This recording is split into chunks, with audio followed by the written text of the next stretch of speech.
Hello guys, কেমন আছেন সবাই? আশা করি সকলেই ভালো আছেন। ফ্যান্টাসি এনিমে এক্সপ্লেন চ্যানেলে সবাইকে স্বাগতম। তো আজকে আমরা ইরেজড এনিমের 3 এবং 4 নম্বর এপিসোডটি এক্সপ্লেন করব। তো যারা আগের দুটি এপিসোড এখন পর্যন্ত দেখেননি, ডেসক্রিপশন বক্সে লিংক দেওয়া থাকবে, সেখান থেকে অবশ্যই দেখে আসবেন। তো আর বেশি দেরি করব না, চলুন ভিডিওটি শুরু করা যাক।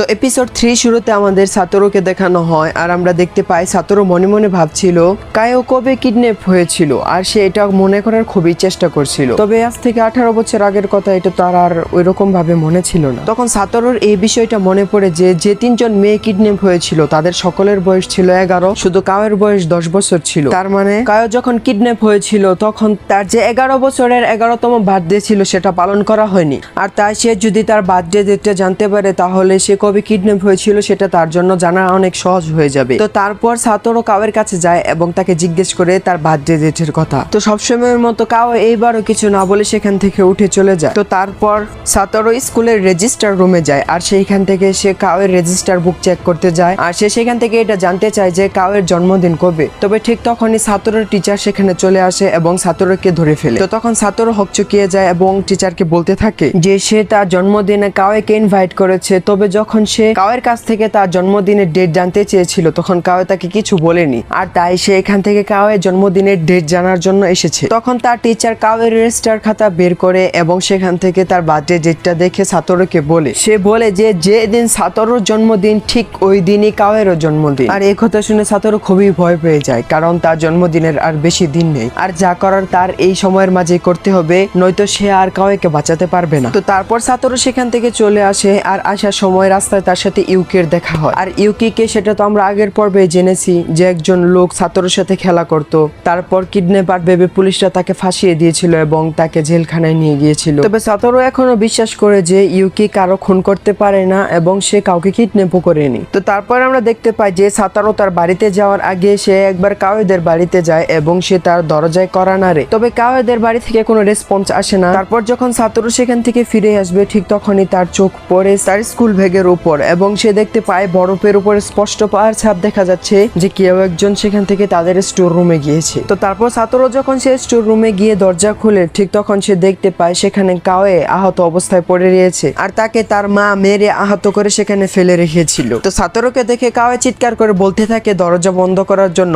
ঠিক তখনই সেখানে কাওয়ের মা চলে আসে এবং সাতোরুকে ধাক্কা দিয়ে সাইডে ফেলে দেয় এবং কাওয়ের মা কাওয়েকে বলতে থাকে তুই আজকে আবার স্টোর রুমে এসেছিস, তোর এত সাহস কিভাবে হলো? চল তুই এক্ষুনি রুমে চল, দেখ তোকে আমি মজা দেখাচ্ছি। তো তখন সাতোরু মনে সাহস নিয়ে কাওয়ের মাকে জিজ্ঞেস করে কাওয়ের শরীরে এত আঘাতের চিহ্ন কোথা থেকে আসলো। তো তখন কাওয়ের মা কাওয়েকে বলতে বলে। তো তখন কাওয়ে ভয়ের চোটে বলে যে সে কোথাও পিছলে পড়ে গিয়েছিল আর সেখান থেকে সে এরকম আঘাত পেয়েছে। তো তারপর কাওয়ের মা কাওয়েকে সেখান থেকে নিয়ে চলে আসে। তারপর সিন কাট হয় আর আমরা দেখতে পাই রাতের বেলা কাওয়ের মা কাওয়েকে বারে বারে ঠান্ডা পানিতে তার মুখ চুবাচ্ছিল কারণ তার মুখে যে আঘাতের ফোলা চিহ্ন ছিল যাতে করে সেগুলো মিলিয়ে যায় আর কেউ বুঝতে না পারে যে কাওয়েকে কেউ মেরেছে। তো তারপর দিন সকালবেলা কাওয়ের স্কুলে আসতে অনেকটা লেট হয়ে যায়। তো তারপর যখন কাওয়ে স্কুলে আসে সাতোরু লক্ষ্য করে আজকে তার গাড়েও আরেকটি আঘাতের চিহ্ন রয়েছে। তো তখন সে এই কথাটি সে তাদের ক্লাস টিচারের কাছে বলে দেয়। তো ক্লাস টিচার সাতোরুকে বলে যে এই বিষয়টি আমি আগে থেকেই জানি আর এই বিষয়টি আমি চাইল্ড কেয়ার অথরিটিকেও জানিয়ে রেখেছি। চাইল্ড কেয়ার অথরিটি মানে হচ্ছে যারা আর কি বাচ্চারা কোনো জায়গায় নির্যাতিত হচ্ছে কিনা কিংবা কোনো বাচ্চা কোনো বিপদে আছে কিনা সেগুলোর দিকে খেয়াল রাখে আর কি। তো তারপর তার টিচার বলতে থাকে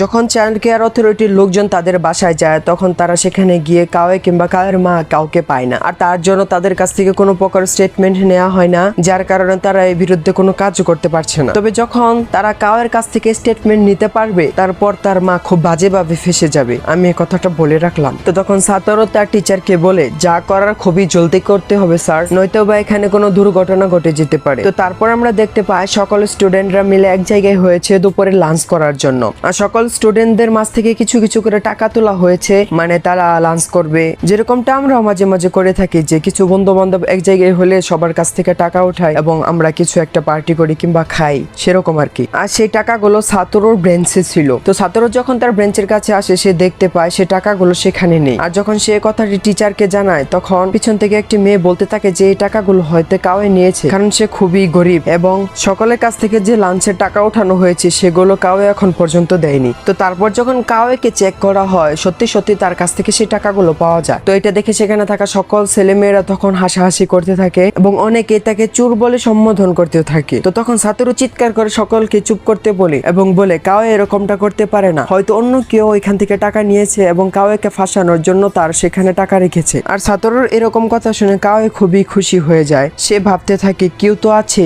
যে তাকে একটু হলেও বিশ্বাস করে। তো তারপর ক্লাস টিচার সকলকে চুপ করতে বলে এবং সকলকে তাদের খাবার খেতে বলে। তো তারপর সিন কাট হয় আর আমরা দেখতে পাই সাতোরু তার মা কেবল ছিল যে সে এই সপ্তাহে ছুটির দিন পার্কে বেড়াতে যাবে। তো তখন সাতোরুর মা এতে করে রাজি হয়ে যায়। তো তারপর আমরা দেখতে পাই সাতোরু স্কুলে চলে যায় এবং সে তার বাকি বন্ধুদেরকে বলতে থাকে পার্কে যাওয়ার জন্য। তখন তার বাকি বন্ধুরা মানা করে দেয়, কারণ তারা জানে যে সাতোরু কাওয়েকে নিয়ে পার্কে যেতে চাচ্ছে। আর সাতোরু এটাই চাচ্ছিল যাতে করে সে এই সপ্তাহে আপাতত তার মায়ের হাত থেকে রক্ষা পেতে পারে। তারপর যখন সাতোরু কাওয়েকে জিজ্ঞেস করে তার সাথে পার্কে যাওয়ার জন্য, তখন কাওয়ে মানা করে দেয় আর সে বলে তার মা তাকে সেখানে যাওয়ার পারমিশন দিবে না। তো তারপর ক্লাস ছুটির পর যখন কাওয়ে বাসায় চলে যায় তখন সাতোরু তার সাথে তার বাসায় যায় এবং তার মাকে বলে যে সে কাওয়েকে নিয়ে পার্কে বেড়াতে যাবে। তবে কাওয়ের মা ডিরেক্টলি মানা করে দেয় যে কাওয়ে কোথাও যাচ্ছে না। তো তারপর যখন কাওয়ে সেখানে যাওয়ার ইচ্ছা পোষণ করে তো তখন কাওয়ের মা কাওকে মারতে শুরু করে দেয়। যখন কাওয়ের মা কাওকে মারবে ঠিক তখনই সাতোরুর মা সেখানে চলে আসে এবং কাওয়ের মায়ের হাতটি ধরে ফেলে। তো তখন সাতোরুর মা বলে যে সে কাওয়েকে তাদের সাথে পার্কে নিয়ে যাবে। তো তখন কাওয়ের মা না চাইতেও তাদের সাথে কাওয়েকে যেতে দেয়। তো তারপর আমরা দেখতে পাই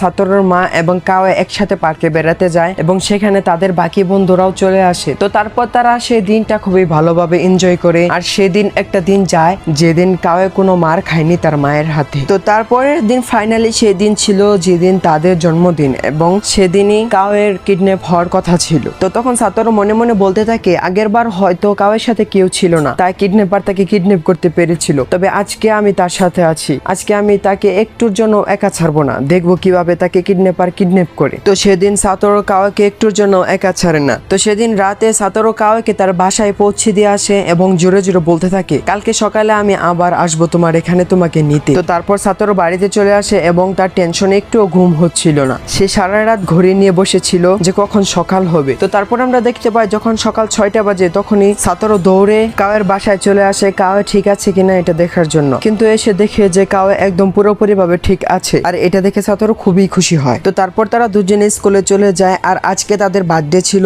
আর তার জন্য সে তার সকল বন্ধুদেরকে তো আগে থেকে ইনভাইট করে রেখেছে। তো তারপর তাদের ক্লাস টিচার কাওয়ে এবং সাতোরুকে একটা কাজ দেয়। আর যে কাজটি করতে করতে তাদের একটু সন্ধ্যা হয়ে যায়। তবে তাদের সকল বন্ধুরা সেখান থেকে চলে গিয়েছিল। তো কাজ শেষ করে কাওয়ে এবং সাতোরু বাজারে যায় এবং সেখান থেকে পার্টির সকল জিনিসপত্র কিনে নিয়ে যখন বাসায় যায় আর তাদের বাসার দরজা খোলার সাথে সাথে সেখানে তাদের সকল বন্ধুদেরকে দেখতে পায় যারা আগে থেকে সেখানে উপস্থিত ছিল তাদেরকে সারপ্রাইজ দেওয়ার জন্য। তো তারপর তাদের বার্থডে পার্টি শুরু হয়ে যায়। তো আজকে যেহেতু কাওয়ের জন্মদিন ছিল তাই সাতোরু কাওয়েকে একটি গিফট দেয়। আর যখন কাওয়ে সেই গিফট বক্সটি খুলে তখন সে সেখানে এক জোড়া গ্লাভস দেখতে পায়। গিফট পেয়ে কাওয়ে খুবই খুশি হয়। তবে সে একটু মন খারাপও করে কারণ আজকে সাতোরুর জন্মদিন, তবে কাওয়ে সেখানে কোনো গিফট নিয়ে আসতে পারেনি। তো তখন সাতোরু কাওয়েকে বলে কোনো সমস্যা নেই, তুমি আমার গিফট আমাকে পরে দিয়ে দিও। তো তারপর তারা সকলে সেখানে পার্টি এনজয় করে। আর পার্টি শেষে সাতোরু কাওয়েকে তার বাড়ি পৌঁছে দিয়ে আসে। তবে বাইরে খুবই ঠান্ডা ছিল, সাতোরু তার জ্যাকেট নিয়ে আসতে ভুলে গিয়েছিল। তখন কাওয়ের গলায় যে মাফলারটি ছিল সে সেটি সাতোরুকে দিয়ে দেয়। আর কাওয়ে তাকে প্রমিস করে যে সে জলদি তার জন্মদিনের গিফট তাকে দিবে। তো তারপর সাতোরু তার বাড়িতে ফিরে আসে এবং ভাবতে থাকে যে সে